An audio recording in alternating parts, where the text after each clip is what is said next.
Hoje, 12 de julho de 2022, vamos abordar o tema Erros em livros de Biologia e Ciências Naturais nos anos de 1996 e 1997. Nesta foto, um flagrante de uma aula de embriologia no dia 6 de outubro de 2009.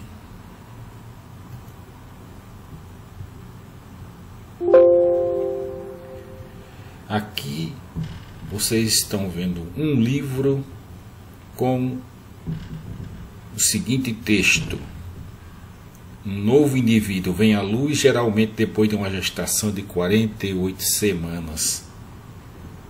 Quem já viu uma gestação de 48 semanas? Dividam por 4 para usar a linguagem corriqueira de meses. Dá 12 meses. Desde quando uma gravidez geralmente é de 12 meses? Geralmente de 9. Aqui então, essas pesquisas realizadas nos anos de 96 e 97 repercutiram no Jornal Nacional da Rede Globo, em 10 de agosto de 2002, quando diz, e não é só em química, existe um site de um professor da Universidade Federal da Paraíba, tem mais de 100 erros, todos em livros didáticos de biologia. E aqui no Jornal da Paraíba, de 18 de agosto de 2002, alguns erros como esse de 48 semanas, que já foi referido. Olha esse interessante. Os testículos são 2 grãos esféricos. Quando a gente pensa em grãos, a gente pensa grão de milho, grão de feijão, de arroz. Mas os testículos adultos têm mais de 5 tem em torno de 5 centímetros de diâmetro. Então não são grãos. Além do mais, o testículo tem uma forma oval e não esférica. A reprodução humana começa na idade adulta, claro que após a puberdade. A anemia é conceituada como poucas hemácias e plaquetas. Poucas hemácias, de uma forma geral, sim. Plaquetas não têm relação com anemia, com o conceito de anemia. Aqui então no Jornal da Paraíba de 18 de agosto de 2002, uma repercussão dessas pesquisas, erros em livros de biologia são corrigidas no site.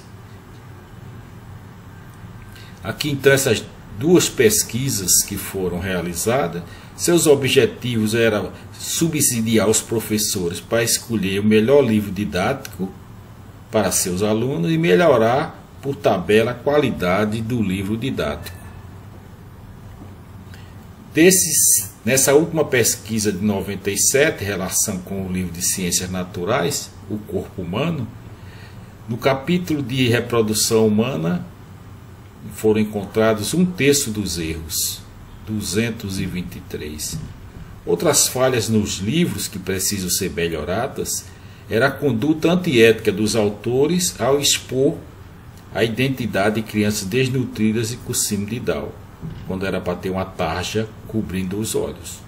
Veiculação de informações incorretas, como por exemplo recomendar o uso de mercúrio cromo em ferimento que já estava na época proibido há pelo menos uma década. Muitos livros de ciências naturais com essa informação desatualizada sobre parte do olho chamado humor vítreo, que há 20 anos da data de 97 já era chamado de corpo vítreo. E conceitos equivocados, como por exemplo confundir sobrancelhas, que são pelos, com supercílio, que é uma região da face.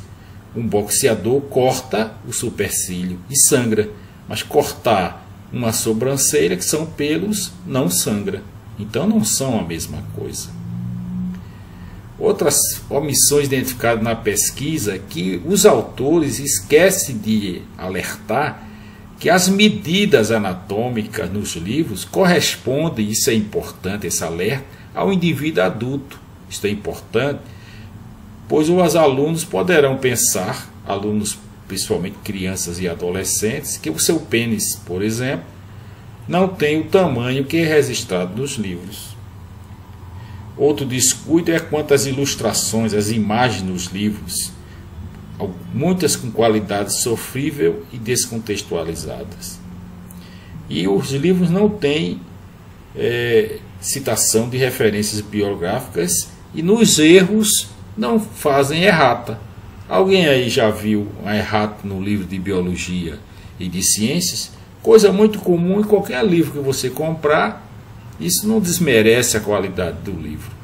Aqui uma monografia de conclusão do curso de pedagogia do UNIP, que este autor orientou em 1998.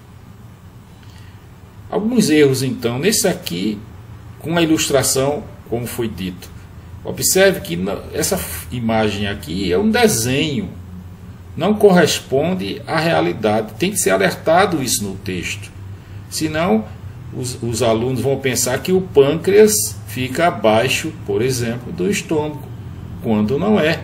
O pâncreas, que aqui está em amarelo, ele fica por trás do estômago. E o estômago também não fica nessa posição. Então aqui é só uma ilustração para mostrar os órgãos, mas não é assim no real. Alguns erros: glândulas salivares, amilase. Faltou dizer amilase salivar, porque existe a amilase pancreática. E epitialina errado, não é e, é ou, porque essas são sinônimos. Tanto faz chamar amilase salivar como pitialina, e não duas enzimas distintas. Aqui também o nome das glândulas salivares maiores são parótida, submandibular e sublingual, e não submaxilar. Mais um erro por descuido de revisão de fotografia de imagem. Olha como essa maior artéria do corpo humano, a artéria aorta, está sendo identificada. Artéria renal. E essa veia cava inferior está identificada como veia renal. Então aqui um erro que podia ser facilmente corrigido, mas saiu assim na edição e sem errata. Como eu disse então, a reprodução humana é o fenômeno pelo qual as pessoas, depois que atingem a idade adulta, dão origem a outras. Errado. A reprodução começa após a puberdade. Então isso aqui passa a impressão para os adolescentes, por exemplo, que eles podem se relacionar sexualmente, que não há gravidez. Exemplo de uma imagem de um parto, etapas de um parto normal, que merecia ser melhor trabalhada. Imagina assim então, quem vê uma criança, um adolescente, que o parto começa sem nenhuma pessoa auxiliando, a criança coroa, quer dizer, coloca a cabeça para fora, e só é que um auxiliar mascarado aqui, enluvado, que vai aparecer. Vocês sabem que não é assim. Desde o primeiro momento já existia um auxiliar no momento número 1. Falta de maior cuidado. Também cuidado também com as ilustrações, desde quando a bexiga fica acima fica no abdômen. Aqui é a sífilis pubiana, o osso que divide a pelve do abdômen. Então a bexiga não se localiza aqui. Desde quando o diâmetro do testículo é esse aqui? Quase 2 vezes, 3 vezes o do pênis. Então aqui passa a impressão que os ovários são soltos. Então alguns erros de ilustrações, aqui vocês estão vendo. Quem olhar essa ilustração acha que o ovário aqui está solto, flutuando no ar. Aqui ele já está como se fosse uma rede, o ovário preso por os punhos de um lado e do outro. Qual a imagem correta? Essa ou essa?